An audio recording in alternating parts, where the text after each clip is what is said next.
What can we do to counter authoritarianism in schools? This is a continuation of the prompt suggested by Amaris. Thank you for supporting the Indiegogo. We established that there are many ways for authoritarianism to show up in school settings, including book bans, policing of gendered and racialized bodies through bathroom and sports bans, and uneven dress code enforcement, outsized punishment of students of color, and of course overt fascist action like ICE abductions in and around schools. Each of these issues requires strong community resistance and pushback. For example, regarding ICE presence in schools in the city where I live, there are community member organizations who hold Know Your Rights trainings for teachers who can then form response committees within their own schools. Community members can also show up to school board meetings to speak out against issues like book bans. And while an individual teacher or parent may not be able to change policy all by themselves, they can communicate support to students in meaningful ways. Sometimes all you can do is tell a student, the administration was wrong and treated you unfairly.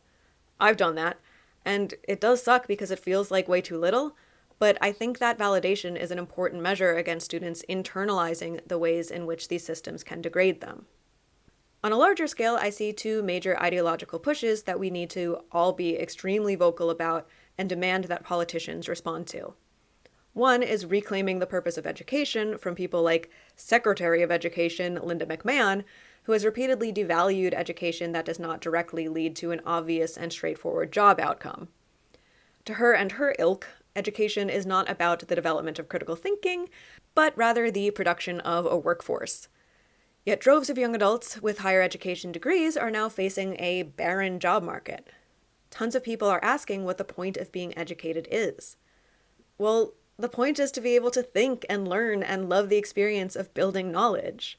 That's part of what I'm trying to push as a public scholar over here. The other big push is to make children's rights a much bigger and more visible part of progressive ideology. The political cudgel of childhood innocence is so powerful that many people who oppose authoritarianism in every other setting still view youth mainly as something to be shielded and protected, as opposed to a period of life that humans with full human rights inhabit. So when you're working on those smaller scale community actions, frame it in terms of children's rights to bodily autonomy, freedom of expression, freedom of assembly, and general freedom from being the property of adults.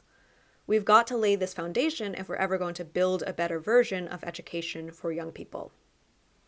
So thank you again for this prompt, Amaris. If you would like to suggest a short and support non-authoritarian youth education, please head over to the Indiegogo in the description.